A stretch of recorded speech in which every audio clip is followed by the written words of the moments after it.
We good. It's Friday. Welcome in the NBA Tip-Off Show powered by WagerTalk.com.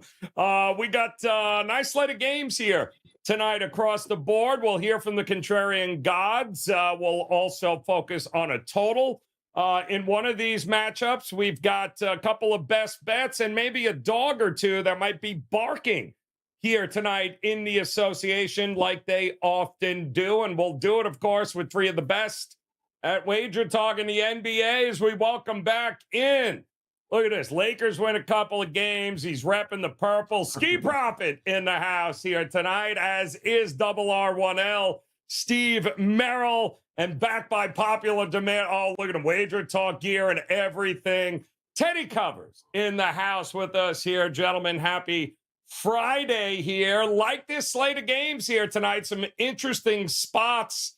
And I do think the Contrarian gods might be onto something here tonight with their pick, because they're going to focus on the Chicago Bulls getting 4.5 right now, taking on the Milwaukee Bucks. A little home dog action here tonight for the Bulls. Second of a back-to-back, third in 4 days, I believe, for the Milwaukee Bucks here. Bulls have handled their business against the Bucks a couple of times this year, but what are you thinking here, Skee? I think we already know Middleton's not playing. Wouldn't shock me if maybe one of the other starters doesn't hit the court here tonight. Are you in agreement with the Contrarian gods that maybe the Bulls are worth a look here? I am. And what you said earlier, you said there's some interesting spots in the NBA today.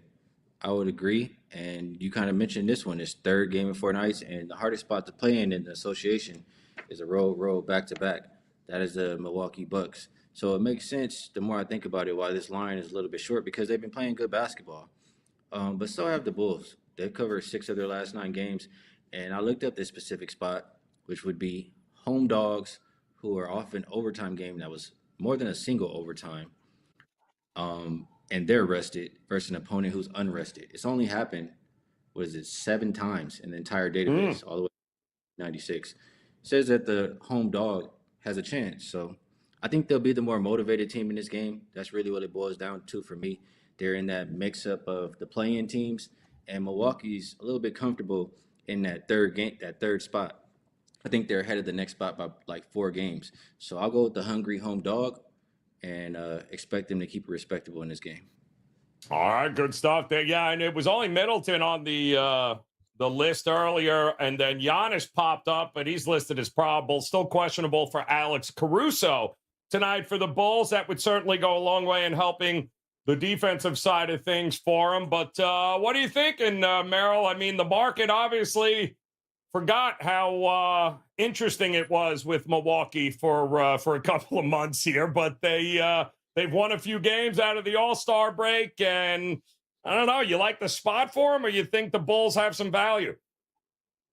Yeah, it's the first time this calendar year they've won 4 in a row, I believe, Milwaukee, and they made that remarkable mid-season coaching change that we talked about here on the show a few months ago, that one of the best teams in the league changing coaches, and it did not pay off initially with Doc Rivers at the helm, but maybe it's starting to pay off now. We'll have to see. We're 60 games in now, 39-21, about 2/3 of the way there. So we'll see if it's paid off or not come playoff time. But Milwaukee's in good current form.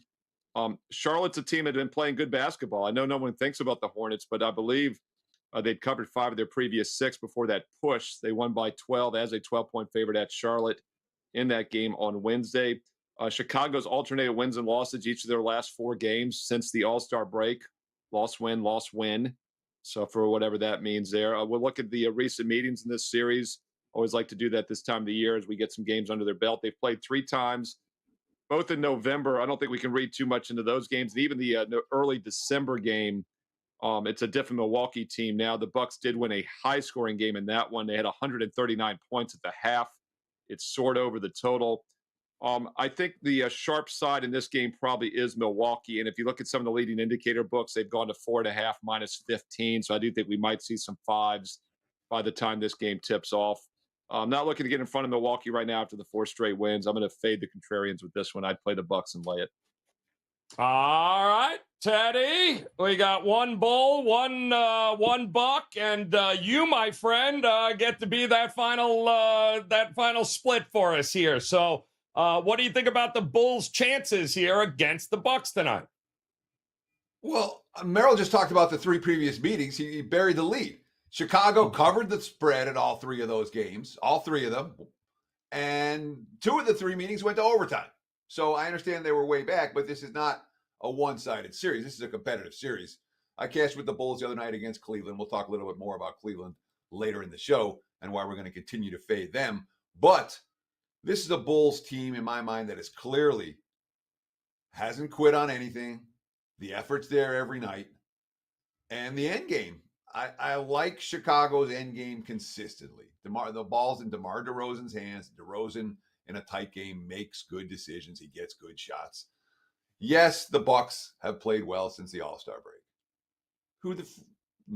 Who the heck have they beaten in that span? No, I'm not dropping F-bombs, dude. I'm not going to do it. Beeped himself. He bleeped himself. You have the Sixers without Embiid. You have a couple of games against the Hornets. Let's not be so excited about Milwaukee just yet. It's Bulls or pass for this better.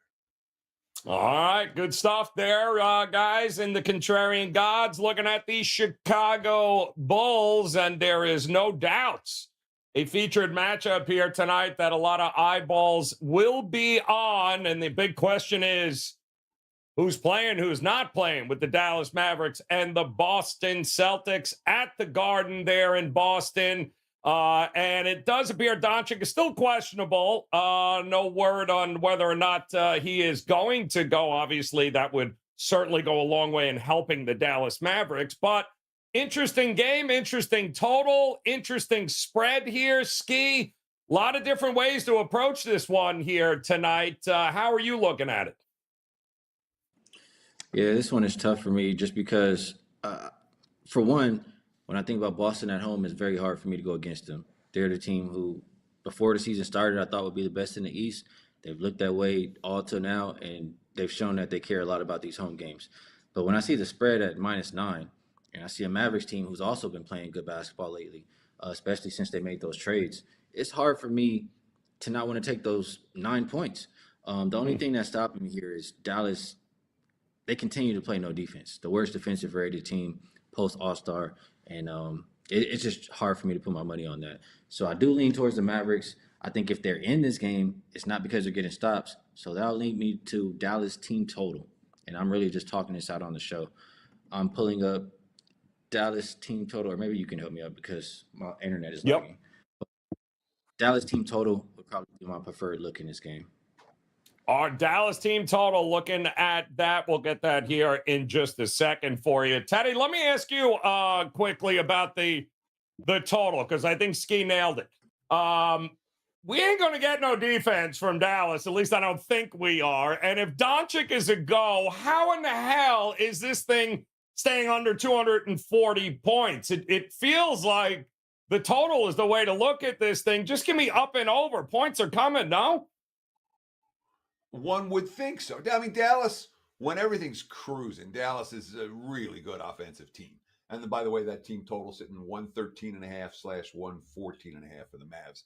That's the number I'm seeing right now on the WagerTalk free, a live odds screen. But certainly when we think about the Boston Celtics, they're just killing teams right now. You know, they're absolutely killing teams. And that's, the intensity has been there for Boston. It's been there pretty consistently. And, you know, from a defensive standpoint, they've held 3 of their last 4 opponents to 102 or less. That being said, all of those teams significantly weaker on the offensive end of the floor than Dallas right now. When you have, and this is all predicated on Luka being in the lineup. They don't want Dallas on an over if Luka's going to be sitting, but the money's already come for the Mavs. The markets expect Luka to play in this marquee showing, and certainly from a defensive standpoint, maybe the way to look is Boston team total over, but I wouldn't argue with this one being a scoring affair. Yeah, it certainly makes sense here, Merrill. Is there a side or a total you're leaning towards in this one? I mean, Doncic's listed as questionable still in the 4:30 Eastern report. Theoretically, that means 50-50. But like Teddy said, I think the line is showing that he probably is going to play. When we talked about it the other day, Joe, what's his 26th birthday? I think you're the one that Yeah. pointed that out coming up. Yep. I mean, it is remarkable. And it's not just because he's been in the league a while. I thought about it after we were joking about it. It's because he's hurt every other game he's listed as questionable. He seems like a 39-year-old LeBron James. That's why, to me, honestly, it was amazing that he was only 26 years old, because he feels like it is his late 30s as far as the injury report goes. But I do think being a spotlight game, he'll be in the lineup tonight. This is the last of 4 road games. They return home for a game Sunday against Philly. They've gone 1-2 straight up. They just beat Toronto. They lost the first 2, of course, against Indiana and Cleveland. Hard to fade Boston, but this line does look inflated to me. I mean, this is a Boston team that's won 9 straight. They're perfect 3-0 straight up at ATS since the All-Star break. It's only their 4th game, so they're well rested. So I'm going to go a little contrarian on the total here. I like the under. We've seen it drop a little bit with the Doncic news earlier in the morning, I think. But Dallas does need to play better defense. I know Skee said they're playing horrific defense since the break. I agree, but I almost feel like that's priced in now. And this is a Boston team that's still gone under 3 of their last 4. It is a spotlight game for Friday night, 2 playoff contenders. I think we'll have a little bit more defense than expected. I'd actually play under 237.5 if you're looking at it. All right, there you go. A couple of different looks there at that one tonight between the Dallas Mavericks and the Boston Celtics. And by the way, those of you that are joining us here on this Friday for the first time, make a suggestion. Hit that subscribe button while you can there and become part of the WagerTalk TV family, because when it comes to all of the big games across all sports, you'd be hard-pressed to find anybody that's got better content than we do on it. Everything you need to know about all the games coming up tonight, all weekend long. Check out those videos we've got posted for you here on YouTube for our YouTube channel here, and hit the subscribe button, get notified every time those videos become active for you to check out. And we've got another interesting game tonight, in fact, in our overtime segment that we're going to go ahead and focus on. And wait a minute, what? 208? Is that the first half? What the hell is that, 208? Oh, yeah, that's right. That's the lowest score on the board, the lowest total we have. We had one of these earlier in the week here. We don't often see totals this low here, Skee, in the NBA, but you got to believe if it's this low, it's low for a reason here with Portland and Memphis. This opened up 209.5, down to 208. Does it go any lower, do you think? Is there any value in looking at the over in this one? Well, I understand why it's low. And this is taking me back, reminding me of those old Grizzlies games where we saw these totals on a regular. But a lot of the offensive talent is missing for them. These are 2 teams who, since the All-Star break, are playing at a bottom 5 pace. They're the 3rd worst and 2nd worst offensive rated team in that same span. And every single time these teams play, or not every time, but 9 of the last 11 times they played, we've seen it be an under game. Memphis also 28-1 to the under at home. I see this one being a slugfest. I'm not willing to bet for either of these teams to score. I would only bet the under. Ooh, still looking at the under in that one. Look at that dirty dog going under. Do we even get to 200? How low, Steve Merrill? That's the big question. How low will it go here tonight? Because if we're being honest, I think this is the second one this week we've seen under 210. And it's like you say often, it's low for a damn reason here. Is it low enough, though, in your mind? Yeah, I don't know if you or Robert, while I'm talking, can pull up the chart from earlier today that Ralph did. We have it right there. I talked about this with Teddy Covers on WagerTalk today, so you can watch that replay. And I used the under in this game for a few different reasons. But one of them is what you said, Joe, that low totals go under. And Ralph's chart here, Ralph Michaels, Cal Sports LV on Twitter, shows it. This is only the 5th time this season. And yes, I was on back on Wednesday 2 days ago, and we talked about Memphis, Minnesota. It opened 213. Actually opened 215, 213, closed 210. It landed 211. So that's why the over-unders are 2-2. But a couple nights before that, if you recall, it was Brooklyn, Orlando, 210. It landed at 190. So this could easily be 3-1 under this season. Last year was 11-5 under. And as you see, most of the previous seasons, more unders than overs. But going all the way back to 2015, we had 999 games with a total of 210 or less. And as you see this season, this is only the 5th one we've had. Times have changed for the NBA, but what that means is that totals have become inflated, and when the odds makers price it low, they usually don't price it low enough. And I think that's the case here. And this works in all sports. Ralph did a similar chart for me a couple years ago in baseball, and I'd had him look up 6.5s or lower in baseball. 7 is a very key number. We see more 6.5s, by the way, now. But back then, a couple years ago, 8 of the previous 9 years, you'd blindly made money playing all under 6.5s or less. It works in all sports. The highest total is over, the lowest total is under. And this is the worst team in basketball offensively all season, the Memphis Grizzlies. And they're no better recently. They've been even more shorthanded over the last couple months. And you can also make a case. I mentioned Dallas, Boston having a playoff atmosphere maybe. Reverse logic here. These are 2 terrible bottom feeders, but it's a winnable game for both of them for that reason.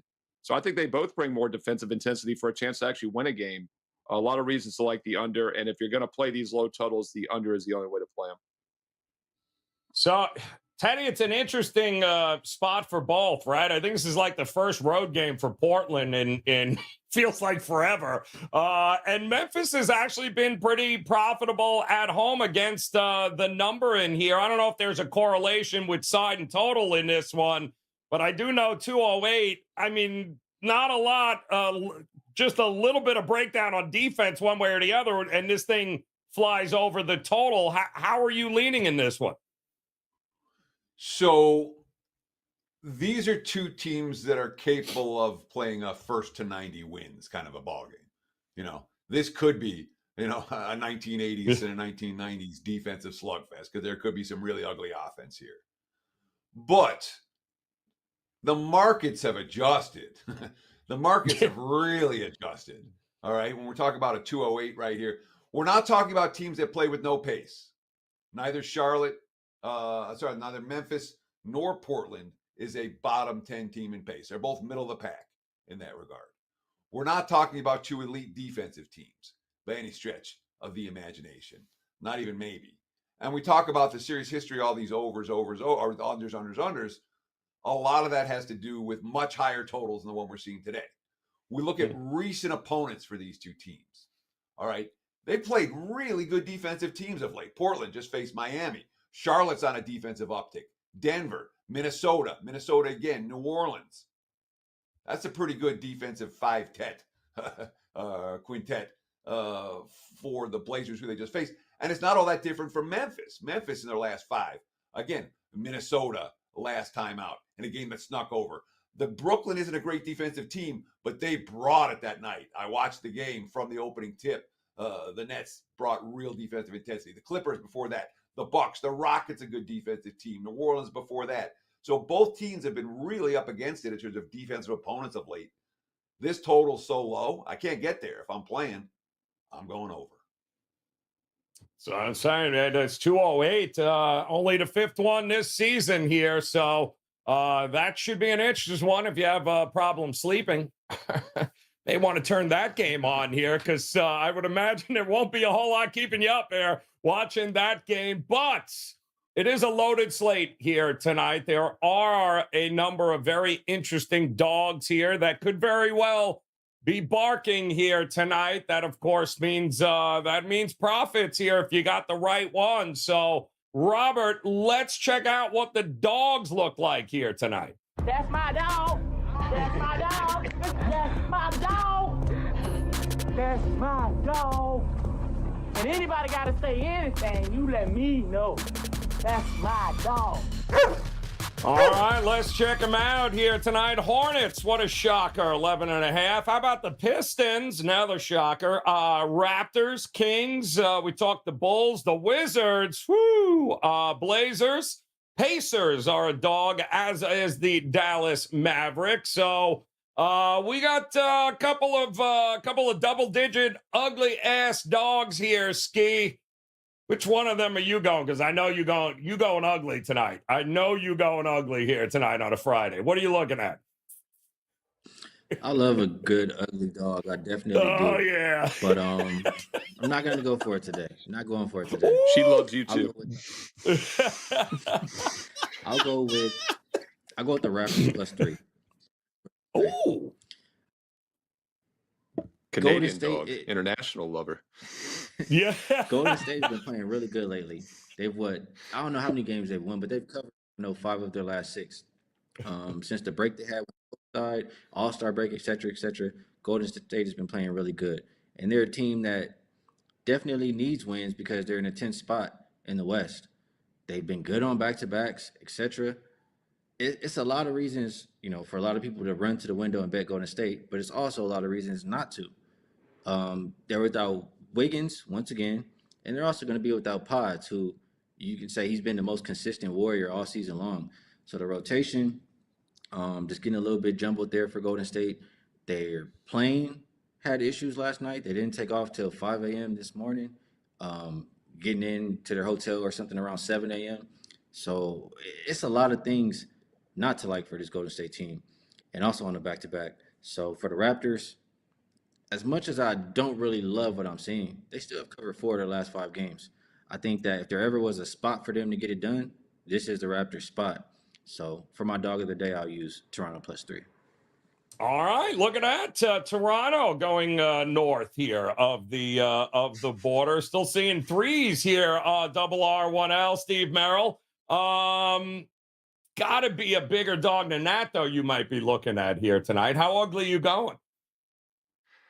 Yeah, I'm going to use not my Washington Wizards. When I was growing up there, the Washington Bullets, I've been to like 3 games. I don't think I've ever been to a Wizards game. I was at like 2 Bullet games in elementary and high school.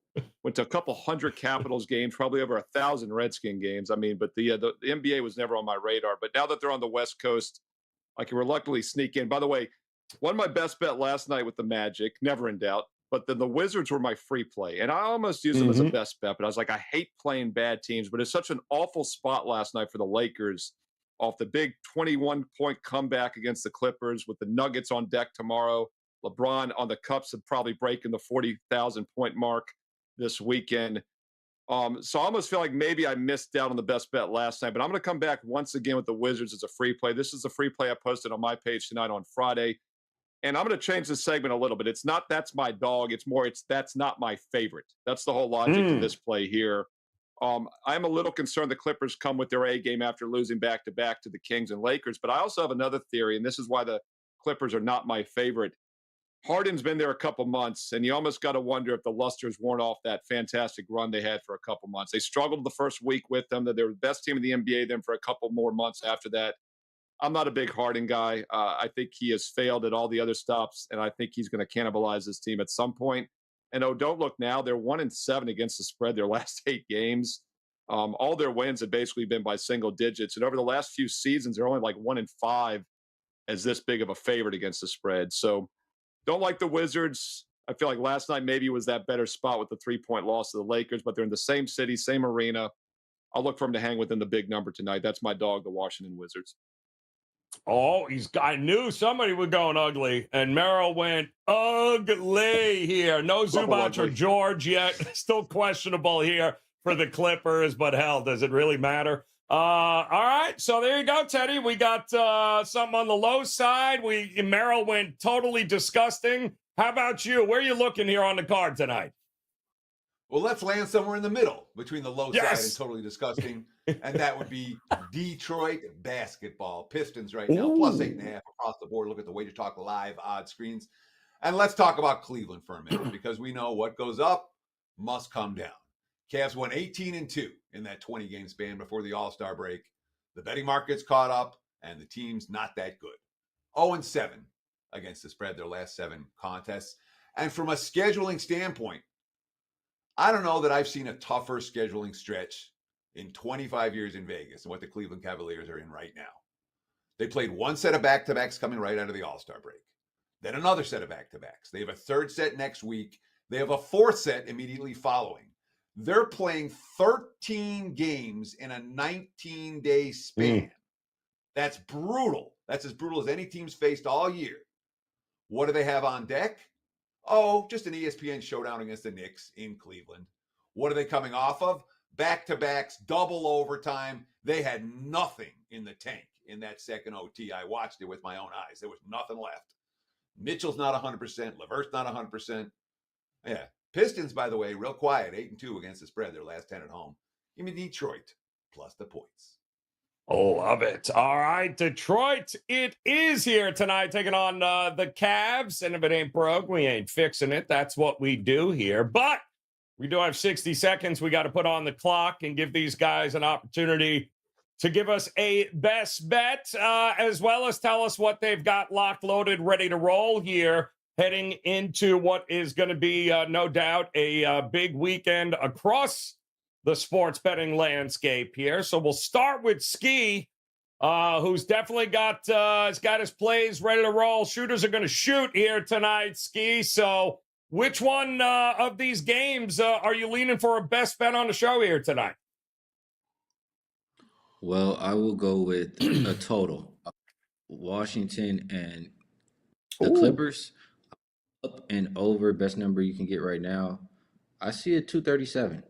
So, and it's going, I don't understand why it's going down, or I guess Washington's on a back-to-back, but I just disagree.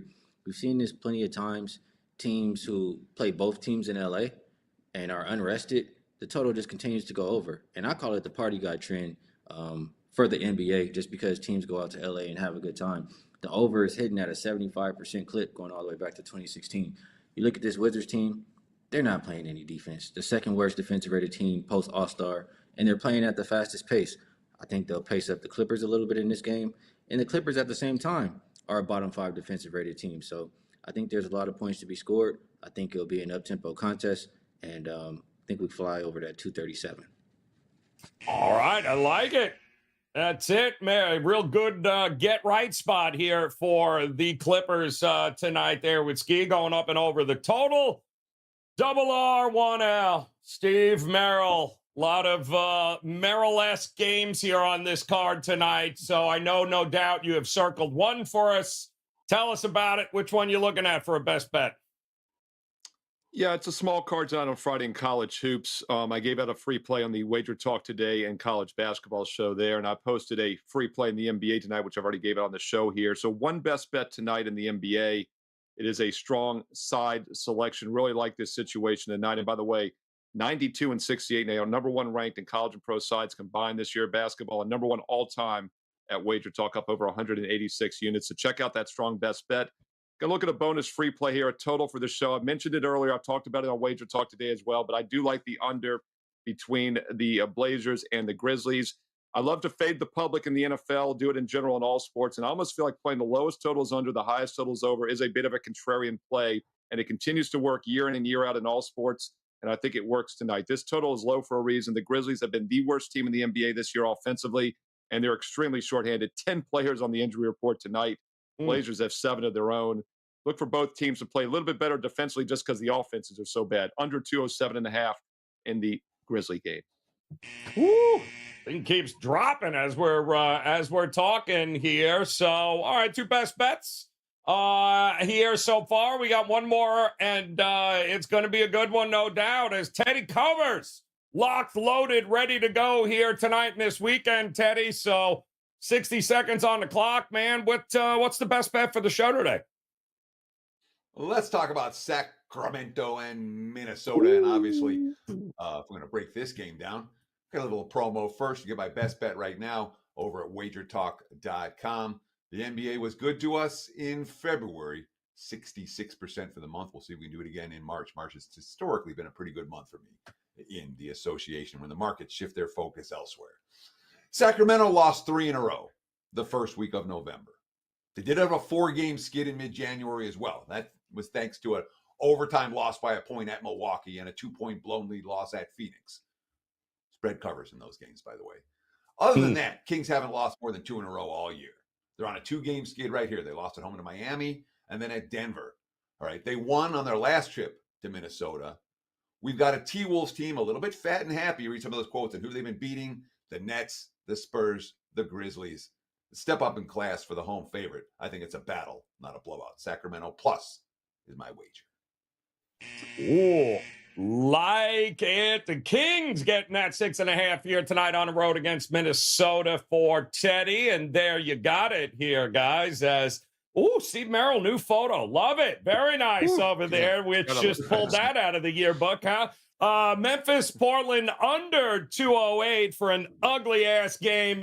We got that picture for you. While Skee's like, you know what, 208, I don't think so. Give me the over 237 with Washington and the Clippers here tonight. Good get-right spot for the Clippers. And you just heard Teddy tell you, step up here. The Kings getting 6.5 against the Timberwolves. But all three of these guys, lock loaded, ready to go. Not just tonight here, guys, but it's going to be a huge weekend across the board. Plenty of opportunities for you guys to be able to dive in. And don't forget, spring training in full effect. Baseball will be here before we know it. And these three guys here also, in addition to the hardwood, certainly are going to have their finger on the pulse of what's going on in Major League Baseball. So great opportunity for you to partner up with all three of these guys as we get ready for another big weekend here on Wager Talk TV. On behalf of Skee, R1L, Steve Merrill, and Teddy Covers, guys, listen, best of luck on all your plays this weekend. Make sure you come back and join us again on Monday for another edition of the NBA Tip-Off Show. Until then, best of luck. We'll see you again soon.